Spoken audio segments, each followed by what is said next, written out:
السلام علیکم و رحمت الله دوستان مهربان. خدا نگهبان هر یک کدام شما باشه. دوستان مهربان، یک خبری خوش دارم که خواستم به شما برسونم.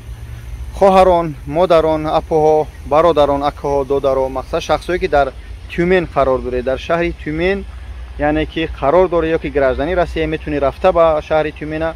این رقمایی که میبینه رقمای قاری محمود جانن که برای درس اینترنتی یعنی که بیزنسی که در اینترنت مشهور است فایده خوب داره. والبرس در شهر تیومن میخواد خاص به خاطر الله درسی به پول بده که درس‌ها رو میدونه که چقدر قیمت هستن، چقدر مقصد گران هستن. این مردک میخواد وقت قیمت خچت مقصد تلف کنه در راه مردمی تاجیک. به خاطر بچهای تاجیک میتونه بره در قدم در طرف تیومن است ان شاء الله حال نسی درستون رو به پول میتین. و هم خودی دوستان مهربان به طرف نبسته رقمو ده همین جان وقت زنگ میزنی از نام بابا جان 88 سلامت بگی. اگر که تلفنش نبرداشت با واتساپش نویسه ان شاء الله جا میگه بگه که درس رو مقصد بابا جان گفت به پول خاص به خاطر الله 20 کسی 30 کسی جمع گیر شه خط شام صحبت شه روزتون معین کنی درساتون معین میکنه درس اینترنتی به پول میتیه. خدا نگهدار تو برای کار بچه‌ها حرکت کنی بخونه برای آینده خودتون.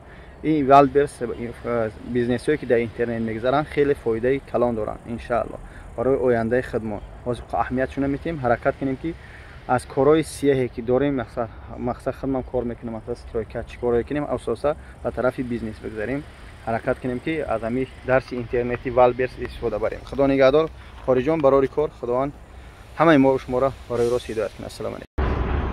سلام و درود به پایان دوستان عزیز. خداوند نگهبان هر یک کدام شما باشه. اولش پروردگار و شما هسته که چقدر مردمی نیازمند کمک میکنه دستگیری میکنه راه میسازه.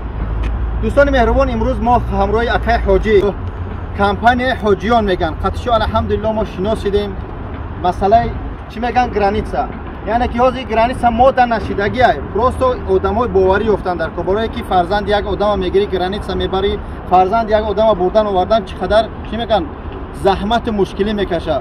هر یک کس از فرزند خودش باید فکر کنه. اکای حاجی الحمدلله چقدر آدمی با حرمت های آدمی خوب است الحمدلله میبره بچه‌ها را گرانیتسا قزاقستان فقط مسکن همیشه که ما رکلام کردیم از ماشین نشون میدیم فقط مسکو قزاقستان توده ابراد نه